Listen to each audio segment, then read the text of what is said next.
Live it in full color. Roy, we're live. Welcome to the Field Service Excellence Show. It's great to have you on the show, brother. Thank you. Good to finally meet you in person since you decided to come from the whole other side of the ocean. I know, right? We've been connected for now, 3 years? Yeah. Feels like it. It's finally I had the pleasure. I've been connected with Roy, masterminding with him, engaging in a lot of thoughtful conversations to explore the world of field services. I learned a lot from Roy. Roy is the VP of Field Service Flock Safety. So maybe you can tell us a little bit about your role at Flock Safety. And Roy will be joining me as my co-host today, or one of the co-hosts. We're kind of experimenting and trying to figure things out as we go. And Roy, being an industry leader, will have a lot to add to our broadcast today. So Roy, give us a quick introduction about your role at Flock Safety. Yeah, so at Flock Safety, I'm the VP of Field Operations. So I oversee field service, scheduling, also our internal technical support group. And so, Flock Safety, we're a public safety software as a service. We sell license plate reader cameras to law enforcement, enterprise customers, eye in the sky. Things of that. No, we don't want to put it that way. We don't want to put it that way. But no, we also have gunshot detection and operating systems that integrate video feeds and things to help provide more objective evidence capturing devices to law enforcement. So to eliminate crime safer. Yeah, absolutely. And I get your sense that we've known each other for a couple of years. So I've been in the startup in public safety for a year. Prior to that, I spent 12 years in healthcare technology, pharmacy automation, material transport. So a lot of healthcare technology background and the more traditional field service outside of the startup world, because there aren't many field service organizations and startups. But hey, if somebody had to run one, why not me? Absolutely. And what first attracted me to chat with Roy about is this role of remote assistance, and how we are now in a world where customers are demanding remote first resolution to a lot of their issues, especially with the labor shortage. And how can we evolve from relying on being on site? How do you resolve issues remotely with by enabling people who are on the ground? And you guys were one of the pioneers in building remote support teams in the industry, and we'll get to talk a lot about that during our different broadcasts. So we're kind of trying to figure out when to go live, and right, it's a little bit crazy over here.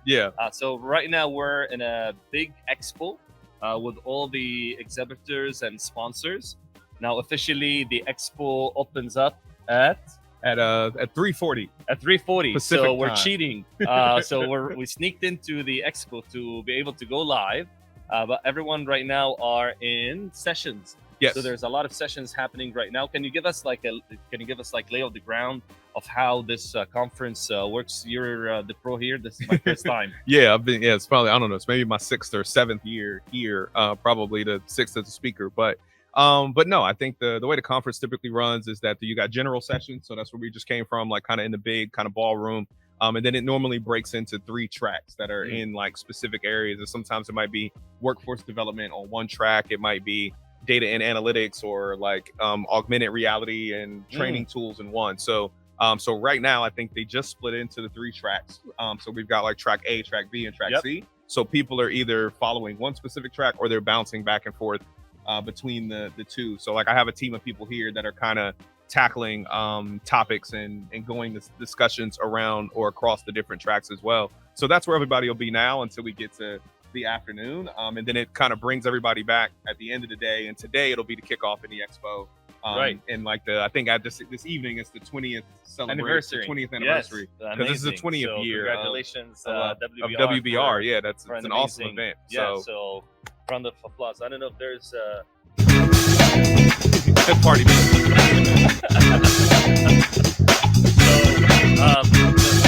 That's amazing. So that's amazing. Start to the conference, and then this is going to be going on for the next 3 days, right? So Yeah, you've through got sessions through Thursday. Thursday. There are about 15 sessions. You can't attend them all. You have to really be selective Yeah. about the sessions that you attend.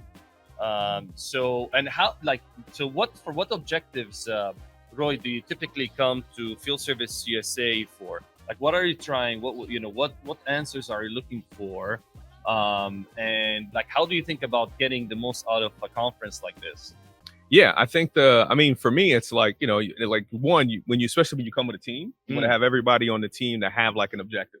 So like, what are you going to look at? So like right now I have my director of field service here who's looking at stuff around recruitment, retention, tools for field service, workforce development, talent, all of that stuff for that field service. I also have my director of service operations here who's over scheduling. So she's looking at service planning optimization, route optimization, like work order prioritization. She's looking at that. And then we also have one of our cross-functional partners who's our product operations manager. He's the data person behind our org. So he's looking at lifecycle management, utilization, all of this other stuff as well, to kind of see from the query, from the data infrastructure perspective, how can we, because we're a startup, right? So like a lot of this stuff is new. So some of it is for us to be as forward-looking, as AI friendly, as algorithm friendly as possible. How do we build what we have? Well, you're one of the fastest growing startups. Yes, we are. So it's the unicorn status at this point. But, right. But yeah, there's so a lot that's of investment that's going into data. Yes, absolutely. Yeah. So it's a good opportunity to say like, okay, like how do we need to build it? And even one of my directors asked the question earlier. I think it was Tim Spencer from Bun. She asked the question like, okay, you're doing route optimization, but you could only route optimize 90%. So what did you need to get that other 10%? And she's asking that question because we're building it now. So we can build it to get 95 or 98% because we don't have to deal with the obstacles with the existing data. Since we're starting fresh, it's a lot easier to build around some of the future thinking that we want to do. So that gives us a great segue to cover the first few sessions. It's more than unique takeaways. Frankly, I'm learning. Yeah. I'm like drinking from a fire hose, even just from the first few sessions. This is my first time at this conference, and there's just so many amazing service leaders. Yeah. And there's a lot to learn, and I'm just diving into this industry. So I'm coming in with a beginner's mindset to just absorb, because there's just so much to take in, and a lot of amazing people that we've met yesterday at the pre-registration event. Yeah. There was a session around leadership. I didn't make it for that session. Okay. So the first one that I really took part in is the panel around the lifecycle management approach to service. What does it mean, and why you should explore this holistic approach? So to just start defining a little bit, when we talk about lifecycle management, how do you think about it as a field service leader, Roy? How do you think about lifecycle management? What's the definition of lifecycle management? Yeah, I mean, in lifecycle management, from a service perspective, right, is everything from, especially when you own the end-to-end service, it's from the installation to the maintenance to when you eventually have to decommission that product or that asset, right, and then roll it back, whether that's decommission because of end of a contract or because of end of life. Yes. So whether it's so I think that's the one thing that's a little bit different with lifecycle management for service, because there's the end of life of the product, but then there's the end of life of service. The life of service can come before the product reaches maturity because you have churn or whatever else. But then also, and somebody mentioned it earlier, like you put a 10-year life expectancy on equipment. And I think it was the gentleman from healthcare, from Core Systems, from Care Systems, but they're going to use it for 15 years.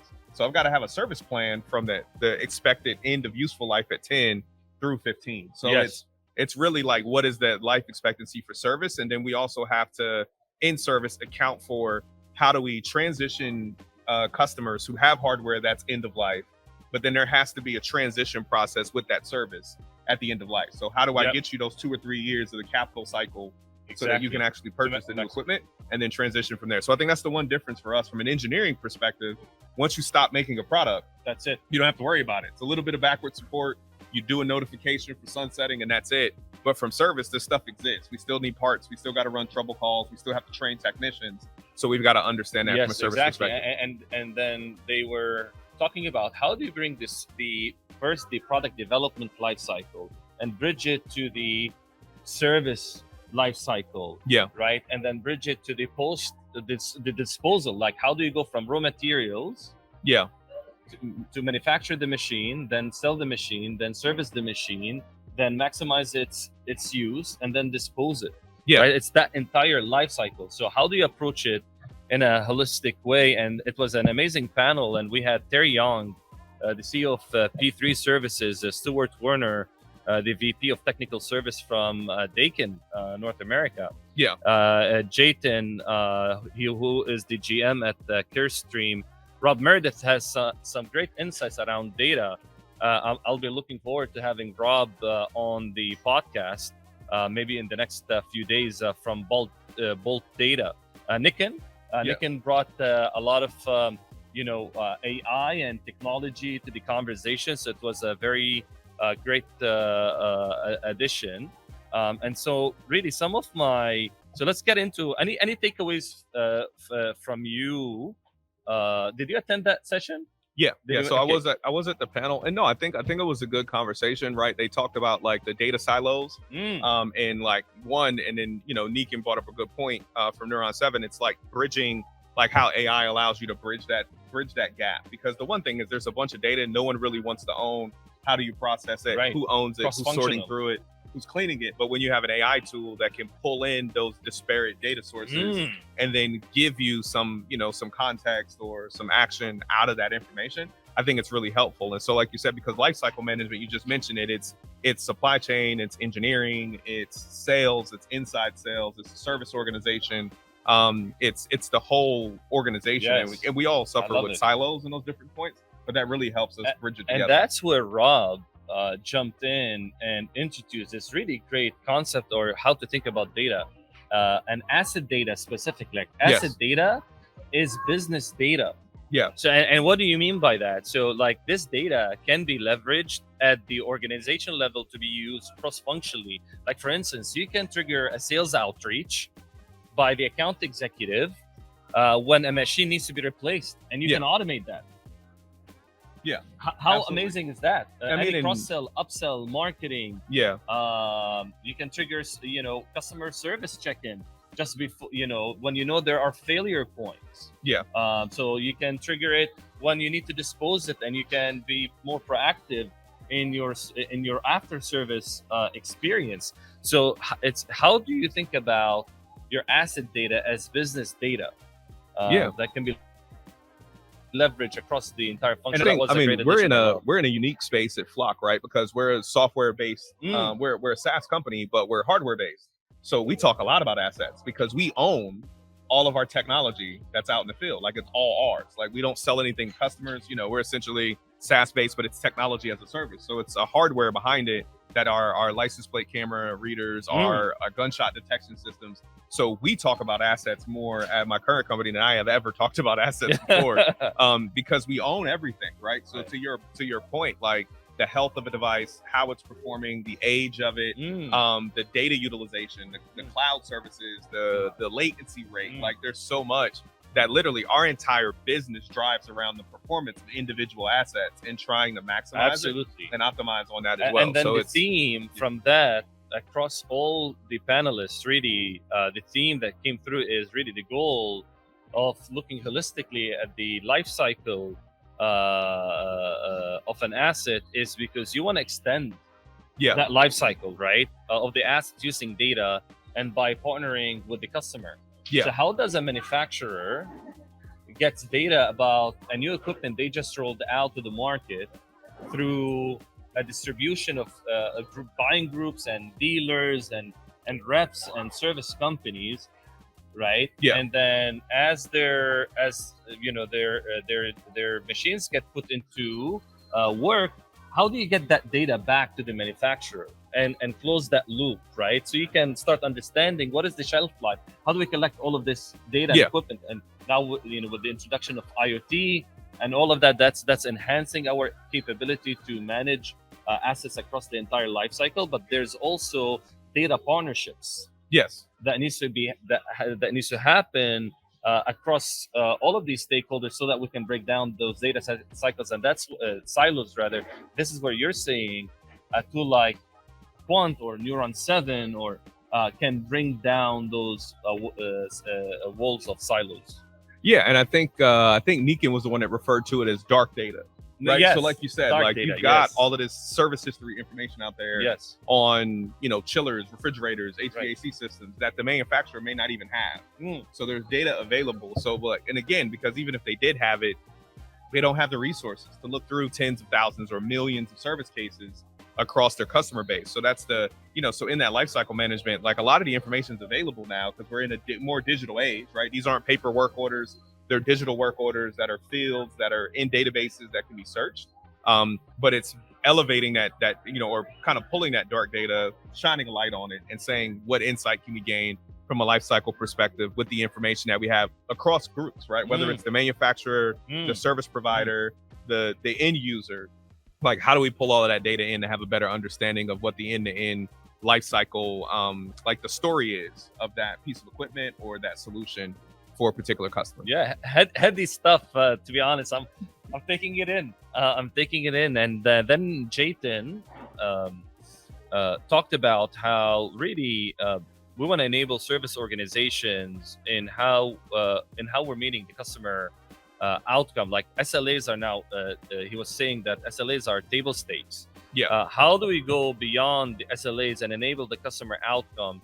How do we help the end user get the most out of their equipment using analytics services? How can we move the industry, further than the break fix model, right, and move to more predictive? Yeah. Where we're talking, about equipment uptime and number of resolutions a day, and we're measuring by outcomes. Yeah. And service outcomes matches with the end user outcome. How can we do more with existing assets, especially after COVID disrupted the life cycle of millions of machines? Yeah. How do you restart that life cycle and then ensure that you extend that longevity? Yes. So how do you maintain these equipment that you just restarted, and then when do you know that it needs to be replaced, right? So that you maintain that uptime. Exactly. So, and how do you use AI and remote monitoring and support, and how these tools have become democratized? Yeah. Like it's not anymore exclusive to your billion-dollar service companies. These tools can be used now by anybody. Yeah, exactly. Remote assistance, AI, remote video support. So, and we'll get to talk more about them. But any other takeaways from the first session? No, I think we hit them all, man. But like you said, there's a lot of stuff that can go on with data, and even just coming in day one.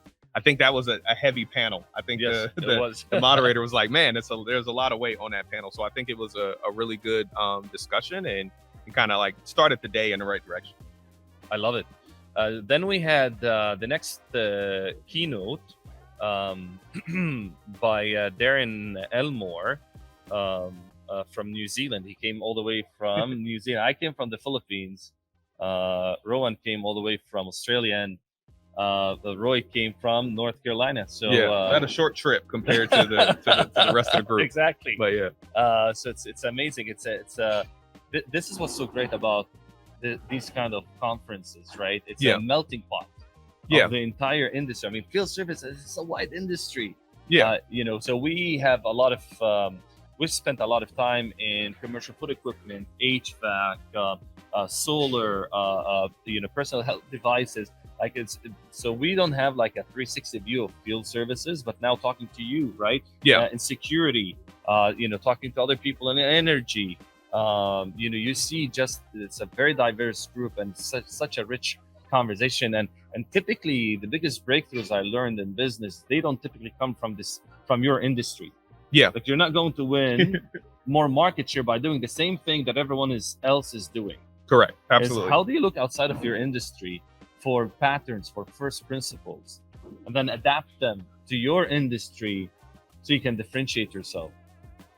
So with that said, heading into session number 2, mindset meets toolset, adopting a remote first service strategy to meet evolving customer expectations. So I don't know if there are a lot of practitioners here, but I would say, Roy, you're one of the you are the leading practitioner that at least I look up to when it comes to remote first service. Yeah. And how we can unlock a lot of technician productivity due to that. So first, I would love your take on remote first service, and how are you seeing it trending since COVID?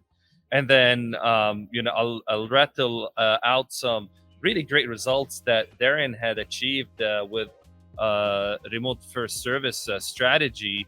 And then I think that would add a lot of richness to this conversation, because this is the future. So what's your take on remote first service, Roy? So, but like you said, and especially coming from a healthcare background prior to my current role for the last 12 years, from 2010 to 2021, essentially, or 2022.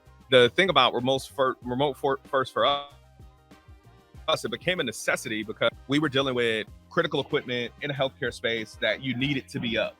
So like the benefit of time and material or on-site, like a lot of revenue generation, honestly, like you've got to sacrifice revenue and try to get the problem resolved as quickly as possible so that the customer can get the full benefit of the solution. So like, even if the truck roll is free, the downtime costs you your reputation. And then it was new technology, right? So we had new technology, like it needs to be up. So we started investing early on, probably 2015, 2016. Wow. And like, we've got to get as effective as possible at solving problems remotely, even to the point to where, and I don't know if we've even talked about it before, that in our service contracts, when they were signed, it basically said that someone had to be trained on the other end that we could work with to help resolve the problem. Because the quickest thing we can do is to help you fix the problem first. Right. But there had to be an expectation that actually went into the sales process. And sometimes we don't do this, right? Like we sell it and then we're like, is there somebody around that can help? Right. So what we put in, and what I had us put into the contracts, and this is going back to like 2013, 14, is that as we started offering service contracts, our service contract said you have an obligation to have a certified trained person available to assist. So whoever's like calling me, facility manager, whoever, it could be a pharmacy technician, it could be the pharmacist, like it didn't matter, it could be a nurse. And that was during your times at Swiss Law. At Swiss Law, yeah. So from a remote first perspective, I think the first thing is that when the customer is asking for it, there's like, we have to take advantage of the fact that they know that they're going to have to own some of it. And I think what Darren was talking about is historically pre-COVID, a lot of customers didn't want to take that on. Healthcare was kind of unique. There's some like, high touch, like security kind of things. Like it takes for like prisons, like you have technology in prisons. Like they got to fix it in the prison. It's a 2-hour process just to get through. And you security. want to make sure you leave with all of the tool set. With the stuff. So, and I think I think what we saw with the pandemic is we saw a shift in a lot more companies saying, well, hold on, wait, don't just send somebody on site. Let me put somebody on the phone for you to help you. Cool. And the crazy thing is those people were always there. They were the users, they were the facility managers, they were biomed, they were the electrician, they were the maintenance guy. There are people around who are good with their hands. But prior to COVID, they would just say like, bill me, right? Bill me, or it's covered under warranty, or it's in my service contract. And what it was causing was more downtime. So COVID removed that from the table. You can't physically come on site. And I think what a lot of customers started learning was that, oh, we've already had people here who were capable of helping. We just didn't let you talk to them. Right. So now that we're talking, and then so like you said, you see what Darren was talking about with Rico, like you already had a tech support group. Like you didn't have to fundamentally change them. What really changed was not even the willingness, but the access to the people on the other side. Because remote support, unless you're talking about fully virtual remote diagnostics of you dialing into a machine and repairing it and fixing it, which is another thing that you can do as well. But I think the biggest uptick that we've seen since COVID is that there are more people who are willing to put hands on the other side of the phone to allow somebody to help you solve the problem. And it allows your first time fix rate on the phone to go up because shift in consumer behavior. Yeah, exactly. It's a consumer behavior. So a lot more people in it. And you saw this in communication. Out of need, right? Like you saw cable companies sending out boxes for self-installs, right? Which means this whole time we could have all been installing our own Wi-Fi. Double down on enablement. Exactly. And these tools became critical, right? Video support, knowledge base, all of these became critical. Troubleshooting guys. So to put it in perspective, Darren, throughout some numbers that in the IT industry, 80% of issues are solved remotely. Yeah. Only 20% require to be on site, right? But that's Yeah. IT. So, but to put it in perspective, in asset management, the opposite is true. Exactly. Pre-COVID, at least, 20, Yes. 80% of the time you got to be on site. Yes. Required you to be on site to fix machines. Only 20% of the time you would do it remotely. So, but when COVID hit, customers demanded to do less on-site visits, especially in healthcare. Absolutely. And you were still in healthcare, right? Yeah. They demanded to do less on-site, and that was the catalyst for this remote first service, revolution. Yeah. I don't know if we'll call it revolution, but it's definitely changing how service companies and manufacturers deliver their service. And they went from less than 20% resolving issues in a, asset-heavy environment, from the low 20s to over 46%. Yeah. Of tickets resolved in a short period of time too. When you think about that, like that change, and, right? So, and he gave a funny story that so he's out of New Zealand, right? And there are islands in New Zealand. yeah. So the service call was like an island far that's 5 hours. You have to get on a boat, literally. Yeah. And that boat is only available at 9 a.m. and they come back at 3 p.m. So good luck if you forgot a part, and you need to go back and forth, right, and fight alligators and all of that to get to the island. So using remote support enabled them to eliminate that time travel. Yeah. So time to value is faster whenever you request a service. So mean time to resolution is shrank dramatically. Customer experience went up. Now you help me get my machine up and running faster. And he also mentioned almost a hidden benefit. Now his best engineers and technicians can now work from home. Like when they want to take a leave because they've got something to do back home or whatever, they can still be productive.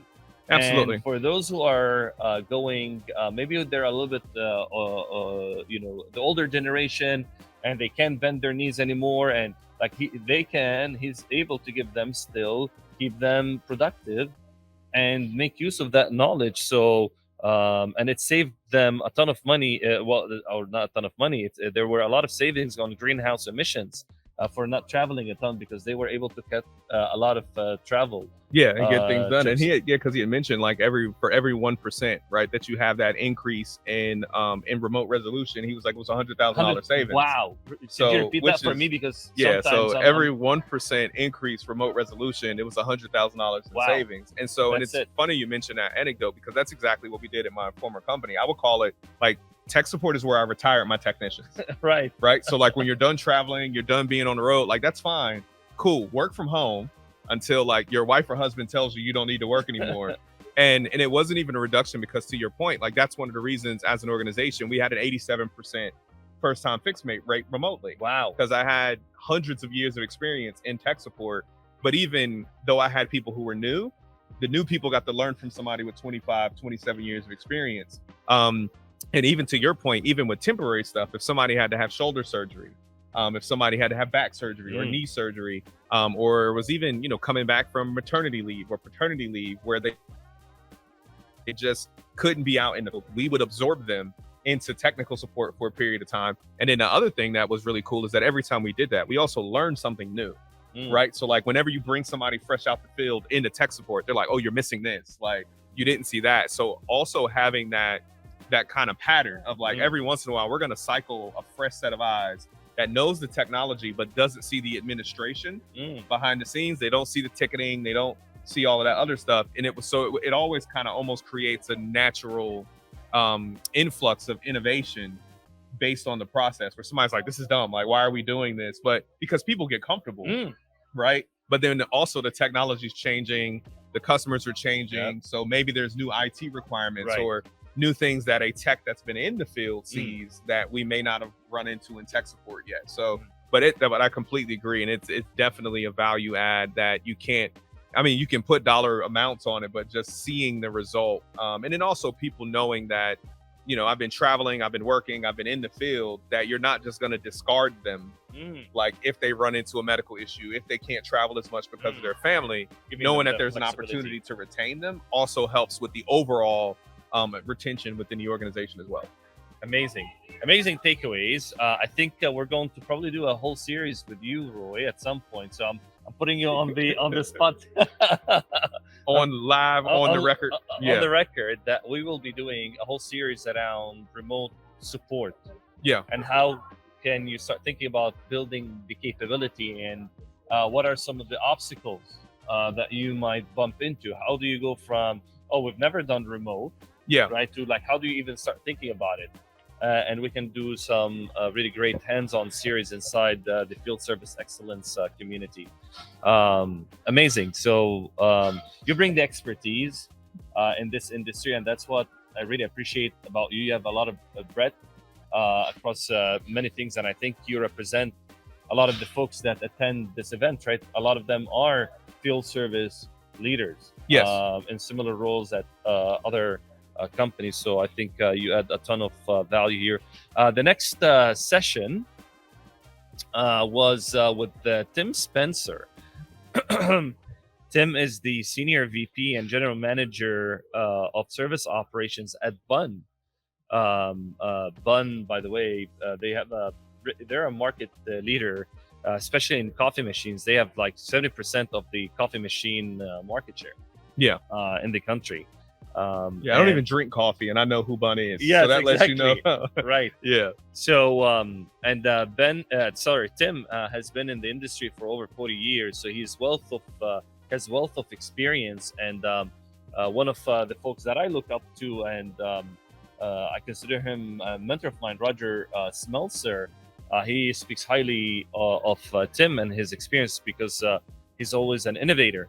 And Tim talked about the ultimate balancing act. How to manage the business growth while there is capacity limitation in a tight labor market, and uncertain economy and supply chain. And the story, how it went in terms for Tim to really implement operational excellence in his organization. COVID was really a forcing measure. Where they had to run with 20% less technicians in the field, and they had to learn how to do more with less. And this is where, again, that remote resolution pops back up. So he found out that, how do you do more with less? So start by enabling technicians. How can you enable technicians? So the first thing he did is enable technicians through remote resolution. And he mentioned he handled 1,000 calls a month.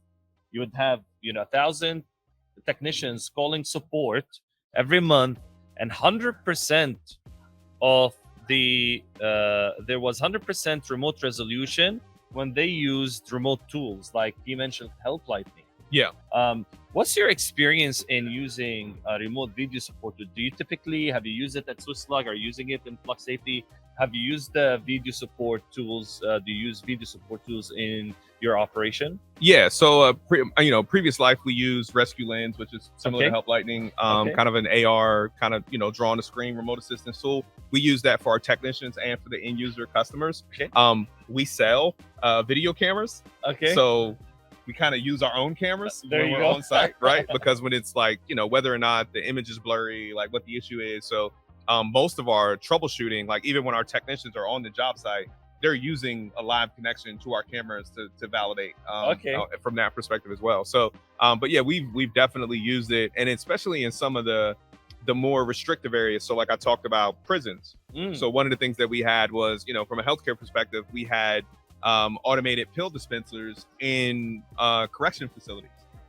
So the first thing you want to do to them is offer them video support, because it's just really hard to get into a jail or a prison. Like it's hours of work. Like the amount of time it would take me just to get through your front door Like, can we try this now? Mm. And so that was an effective tool of getting some of the users, and these are people who are used to changing consumables, swapping out paper, Okay. loading medication. So they're familiar with the machine, but you can take them a level deeper when you've got a video tool. And then, like you said, and then when COVID hit, like there were for months, like nobody could come So into they a were hospital. non-technical people that you enabled them to work on technical problems. Yes, through remote support. absolutely. They had some aptitude. Yeah, like they were users, right? Yeah, It's like I know how to use a dishwasher, Okay. right? But They're like not I great, don't really they're know how to like fix it. me Yeah. or, yeah. And so that was the thing. Like you could take people who were users of equipment Right.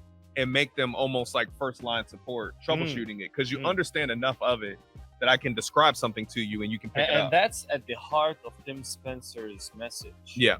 How do you do more with less? Absolutely. Right.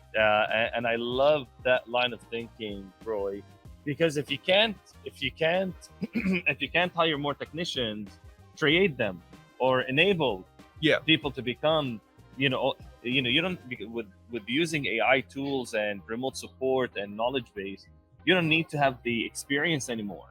Yeah, because it's all in the palm of your hand, literally. Yeah. Like all the knowledge, all the experience that you ever need is in your palm. So that was a big takeaway on how you attack the capacity problem. The other key takeaway from that was he prioritized revenue generation because you only have so much support, right? Yes. You can't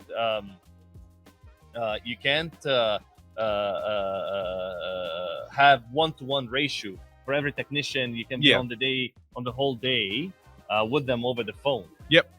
So one of the things that he said is you got to prioritize revenue generating technicians for support. Yes. Right. So so you got to know who's going to make you money, who's not, who's calling in about a non-money making activity, and then make sure that you provide, because it may take hours. Yeah. If you're troubleshooting something and you're looking up parts and you're looking through manuals and you're calling the manufacturer and it's a junior technician who's first time handling this kind of machine, it can take a while. Yeah. So how do you prioritize your support? So that was a great takeaway on how you attack the capacity problem. Did you used to prioritize incoming calls, or you would support the entire so we prioritize incoming calls in an automated fashion to where our customers would put in their customer number, and then there's actually a lookup. So there's a lookup like, do you pay for a higher level of service? Are you paying for an SLA? And then you got prioritized over everybody else. So from a revenue perspective, the people who were paying for a level of service, we made sure they got priority. Like if there were some service calls that were out and somebody had an SLA, like you're getting the first available technician if you have an SLA. But to your other point, like about empowering technicians, like we got to the point as well where we started informing our people in tech support that like there's a time limit, right? So like, we have free support on the phone, but it's not unlimited free support on the phone. So it's not an infinite amount of time. Like you said, I can't sit on the phone with you for 8 hours. Like we would have customers that would call us and try to get us to walk them through an entire software upgrade. Wow. Which is a 4-hour process, right? That you normally pay for, but you're trying to get us to do it remotely. So if they wanted to do that, we'd say, okay, that's fine, but you got to do it at 11 p.m. On third shift when we've got low call volume, where our tech can just dial in remotely and work through it. And I caught the second half of Tim's session when he was like, because and I say it all the time, like all money isn't good money. So sometimes you have to tell a customer, I'm not doing that. Right? Like if I'm not obligated to, if I didn't sell it to you, like you have to at some point set an expectation. And I think that's the biggest thing you can do is empower technicians to know where the line is of what's free, what should be getting paid for, and also letting them know like who are the customers in your area that are paying for an SLA, that are owed a higher level of service, so that even when they see it, they know how to respond. So that was one thing we were always really clear on. It's like you knew who was paying for an on-call support, you knew who had an on-site response time. And even now, right? Like with our company, like, we have things that get prioritized, things get escalated to critical by sales, customer success. That's where our attention goes first. And we're SaaS based, so it's not revenue generating at the moment, but at the same time, it's retention. So it's maintaining that revenue and minimizing the ability or the potential for somebody to churn, because you keep those that are paying, that are growing, that are expanding. We prioritize them when it comes to their work orders that come in as well. So I think empowering is very important, and you can empower technicians with the information of knowing who they should prioritize. Because sometimes, right, if you don't have work order prioritization, a technician just has a bunch of work orders. Right. So even them having that knowledge empowers them to say, this is where I'm going first. This is what I'm going to focus on. This is where I'm going first thing in the morning, because they know the relationship you have with those customers and the fact that you want to drive that different experience for those that are generating more revenue. I love it. So, and you made a point that, just because remote support is available, doesn't mean that we want to always keep it busy. So how can we deflect calls, right? So what they've done, and that was a big takeaway, is they've compiled all the technical documentation from all the different manufacturers, and they categorize it by each manufacturer, and they put it in an online knowledge base. Yeah. Like so that a technician doesn't have to call support to ask for a parts number. Yeah. They just made it available in an app, all the knowledge base, all the documentation, and it's updated. And like that deflects calls and helps. And they, not only that, they made it available offline. Yeah. So like I was riding with a technician in Salem, Oregon the other day, and we were working on, and I was just riding along to learn, what he's doing and to get an insight into the job. Since we're doing some continuous improvement projects with some of our partners, and we were underground, like in a kitchen underground, and there's like 50 people running around in a kitchen, and we were working on a Garland steamer, and his phone didn't have any Wi-Fi. Yeah. So how do you give the technician access to the right information at the right time for the right equipment? And so what Tim Spencer did for his team is all that documentation is available offline. And once you are connected to Wi-Fi, it automatically updates any new documentation. Yeah, it'll refresh. And syncs. Yeah. So it's so simple. Yep. Yet what's easy to do is sometimes easy not to do. Like working out every day. I'm trying. I'm getting caught up after coming to the US from the Philippines.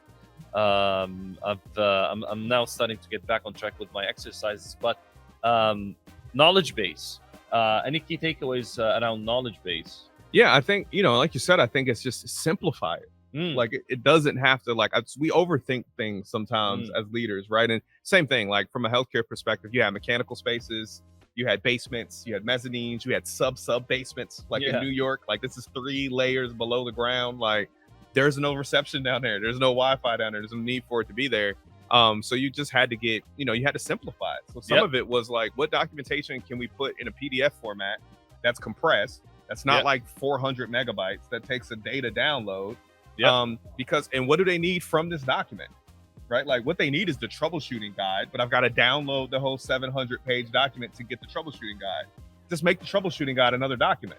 Exactly. Right. So the other thing is that like and I've always overseen like the training organization as well. So from a training perspective, we're like, all right, let's take this. And if the common things we're accessing are bulletins, then pull a bulletin out, because a 2 or 3 page PDF bulletin is easier to store on the phone, because then you start running out of data, and you got to worry about that. Then your phone's slowing down, then your other apps aren't working because you got too much data on the phone. But it's just simplification. Like there's technology, and that's the thing. Like if you're not, I tell people all the time, a lot of times we look at applications, we look at new things, but a lot of times we're just adding more work on our technicians versus taking stuff away. Absolutely. So as simple as you can make it, right? And just take into account the real the day-to-day stuff that they have to do. I think it's super easy to accomplish. And to just quickly attack some of the other points, I love that, Roy. You talked about optimizing training. How do you create more training capacity without flying people, taking them off the street, away from their job, booking them a hotel, and just flying them all over the world and spending tens of thousands, hundreds of thousands every month just on accommodation. And he mentioned delivering training online. So using instructor-led training was really effective on how to attack some of these issues. The other thing he talked about is reduce the number of calls that are coming in and handle them over chat. Yeah. Or email. Yeah. So they did they experimented and did an experimentation where they moved more calls to chat, and it was shorter to handle chat than calls by 7 minutes. It was 7 minutes shorter. And they can handle 3 chats at one time. Yeah, I was just about to say that. You can do more than one chat at a time versus a call. And Absolutely. and the other side benefit was each chat result contributed to the knowledge base of entering by enabling lesser skilled agent to be staffed. And so all of that is being documented and then stored, these answers. So it's user generated FAQ and knowledge base. Absolutely. And you're feeding the machine as well, right? When I handle something on the phone and I give a resolution on the phone, if I didn't type that, and when I put that resolution into my case notes, my work order notes as the phone agent, it's significantly redacted. Yeah, and he quantified. Right? So with they handled 1,100 chats in 30 days. Yeah. That saved them 24,000 minutes on the phone. 24,000 minutes at $20 per hour. That's $97,000 annual labor savings plus improved customer experience. I mean, you can't beat that. No, not at all. So that was a brilliant takeaway from Tim. The other thing he talked about was automation. How do you streamline, automate, and integrate contact center with customer? So part of that moving calls to email and portal, they were able to automate the whole work order creation process. Yeah. When an email comes in, an order gets created automatically. And then they were able to, or the case was created automatically. And then a human would then intervene, but then they were able 50% of their inbound came through email and portal, customer portal direct, and they were able to integrate it into their system to automatically create the case instead of logging in and transferring it. So they were able to automate that workflow, but more importantly, they automated dispatch. Yeah. Oh my God, I was 90% automated and dispatch. In seconds, 90% of service calls that come in are automatically assigned to a technician, assigned a route, and then scheduled for a time to go to a customer. 90% automated and dispatch in seconds. And the manual dispatch takes 10 minutes. So he did some quick multiplication. So 1,000 dispatches a day times 90% equal 900 times 10 minutes. That's over 150 hours a day, or the equivalent of 9 dispatchers. Yeah. He was able to reduce his back office headcount by 9 dispatch or create capacity. Yeah, additional capacity to do work elsewhere, or huge. To flex that same capacity somewhere else. What's your experience of going from manual dispatch to automated dispatch? Have you gone through such experiences, or how do you go about dispatch? Yeah, so what we haven't, like, we're actually looking at we're actually building out optimization and like automated scheduling right now in Salesforce perspective. We have some automatic dispatches previously with like SAP Salesforce integrations. So like when maintenance work orders are created, for our pharmacy automation accounts, they had assigned technicians, so those work orders came in and were automatically assigned to those techs. But we put the other function, the email to case function. So like the email comes in and automatically becomes a case, automatically hits a queue. The queue, it gets picked up by a software support engineer or a tech support agent. And then that's all the customer has to do. All the other work is done. And you're deferring them from a phone call, right? Because I can have somebody, remotely logged in via BombGuard to 3 sites working on issues, but they can only handle 1 phone call at a time. Right.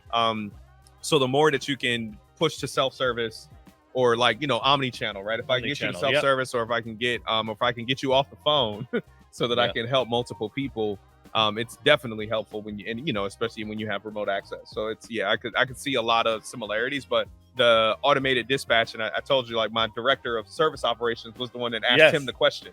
about like how do you get from 90% to 100, because we're in the middle of building that out right now. Amazing. So I've got 2 people on my team that are trying to make sure that as we build out our scheduling optimization, automatic work order assignment, that we put all of the I think forgot the term that Tim used, but he was basically like the specifications, the parameters. Yeah, the parameters. So he was so talking about that's what we're distance, trying to verify. skill set, Yeah, like how many cost, parameters can we yes. put in here And to make that's what sure we're makes hitting it the most so targets. It's workflow or condition based Yeah. parameters. Yep.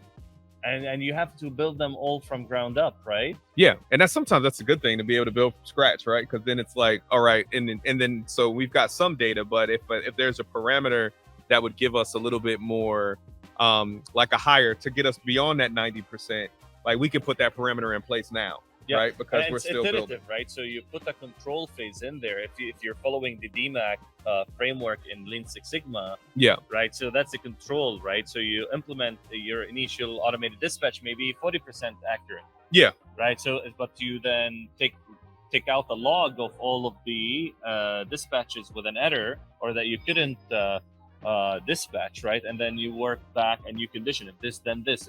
So it's fascinating. I'm looking forward to listening to getting more insights about that that project that you're working on to automate dispatch. I'm really keen to follow along that journey of how we went from manual to automate the dispatch. Yeah, yep, yeah. We're working through it, so it should be something that we're hitting in here probably towards the end of Q2. So it'll be good. We've been working on it since last year, making sure we've got all the parameters and all the optimization logic built in as we move forward. But yeah, we're looking forward to it. Perfect. So, and that takes us to the last session of the morning, and that was with Cliff Switzer, who's the healthcare systems specialist at Lone Star Communications, and Brian Banks, the technology integrations and development specialist at Lone Star, with the moderator being David Siegel, co-founder of Glide. So the title of this session was a partner case study with Glide, where they were talking about transforming field services with custom software. Yeah. So the story goes is that so let's start with the big idea. Again, I think you're going as we start talking about a lot of these sessions, keywords are starting to form for me, and one of them is knowledge base. Yeah. So the key idea for this case study was build how do you build a knowledge base that's easy to access and easy to onboard your technicians to it, to create this enablement and enable them to reduce their mean time to resolution and improve the technician satisfaction and experience and all of that. And he talked about how he had 160 field technicians, and they needed to centralize all the data. All the data was siloed, right? The information was decentralized. Yeah. And they had 10 manufacturers, and each manufacturer had a different login. Yeah. So how do you and then every time they onboarded a new technician, they had to onboard them into every site and learn how to navigate it and how to pull up. And some sites, the information is not indexable, so you can't search it. Yeah. So literally, you can't search. It's like so it's like looking at an analog piece of information. And they talked about how they built a quick app with Glide. Yep. No code platform. I'm going to look into Glide. Seems like an interesting software.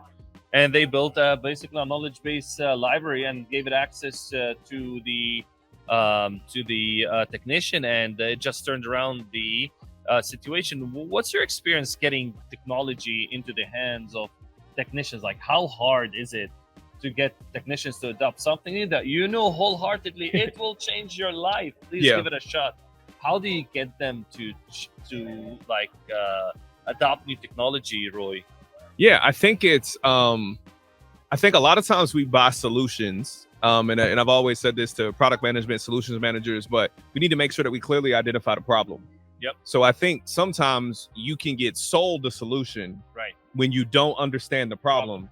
So then the people who need to put it into place, you're not talking the same language because you're like, oh, it does this, it's so great, it's so great. You fall in love with the solution. Yeah, and the technician's like, you don't know what my problem is. So I think what I've learned is that like you've gotta, and I had this conversation before with one of our product managers because we had created a new product. And they were like, and our technicians had an incentive program, but they're like, your technicians aren't recommending it. But I'm like, you sold it, you're selling it to the public as an ergonomic solution. It's the newest this, it's the newest that, it does all of this other stuff. I said, that's not what the technician isn't going, like, they don't sell that. They're not selling ergonomics in the hospital, right? They're selling a solution to carriers coming up missing, to security doors. Jobs to be done. Yeah. So when we switched the language around, it was like, oh, like the problem that, like, if people have a security problem, don't sell the security door anymore, sell this new station because it is a better security solution. So I think it's a level of information that has to happen around like marketing, in the way that you go about your change management process. Because if you can't effectively communicate with the technicians what problem you're solving for them, they're not going to modify their work day, right? They've already got a ton of things to do, and you're asking me to add something else. Relevant. Yeah, like why is it? Yeah, to your point, why is it relevant? So I think the more that you can condition it, like you said, knowledge base. It's like, hey, we know you're sick of clicking on apps and going into here, like, portals. And I think the one thing that Cliff was saying is like 2 clicks. Yep. Like we're getting it there for you in 2 clicks, and then they also allowed the technicians to provide feedback. So I think that's what it is. Like when we're coming with this technology and digital transformation and IoT, we like using the buzzy, trendy new words. Just tell the technicians what problem it's fixing. They don't care what buzzword you're using, if it's Six Sigma, if it's OGSM, if it's an OKR. They don't care. Like, tell me how this is giving me time back in my day and stopping me from wasting my time. Language. Yeah, so it's like speak their language. And I think once you can do that, they're like, okay, and then you also got to let them know what it's subtracting. Yep. Like, all right, I'm giving you this app because I'm trying to remove these things. Yep. And then they're like, okay, I got you. Yeah. So like, if this works, it'll save me from logging into these, like you said, with that example that they gave, like, I don't have to log into these 12 sites. Yep. Cool. Like, give me the app. Like, if it works, that makes it easier. So that's my favorite type of math, addition by subtraction. Absolutely. You create value, you add value by taking things away. Yeah. And reducing friction. And I think that's an amazing wrap up for our first broadcast. For our first random ad hoc. All right, let's try another. Okay, that's good. All right, go. We know that one's shorter. All right. So, Roy, thank you so much for joining me as my guest on the first broadcast. I look forward to having you on the upcoming broadcast later today and tomorrow if you're around. And we're going to be attending more sessions, and we'll have other speakers that we'll be talking to and interviewing on this broadcast. We're having fun. I hope you had fun too, listening in on our takeaways from our first session. And look, and I appreciate the patience, right? We're trying to figure out, how do you set up events on LinkedIn, and when do we interview speakers? So we're kind of learning as we're doing, right? Yeah. Our goal is to get it done, not to get it perfect, is to get it out in the world, extract those best practices. What is the operational excellence playbook that everyone has in place? And not everyone is perfect in every way, right? We pick up things from every individual, and we want to bring it to you. Want to bring you these insights, key insights that gets discussed at this level. The leaders of our industry are gathered today. A lot of them are here today, and our goal is to get you these insights without you hopping on a plane and coming over here, right? We're traveling from North Carolina and from Australia and the Philippines to come to you live and share with you these insights. I hope this has been valuable, and give me some feedback. Let us know how we can improve. How else could we do things better? We're always looking for constructive feedback. So let me know what can we do better on our upcoming live streams. And I'll see you later today at 4 p.m. Same place, same time with my buddy Roy. Thank you, brother. Appreciate it. Good. All right. See you later. Bye.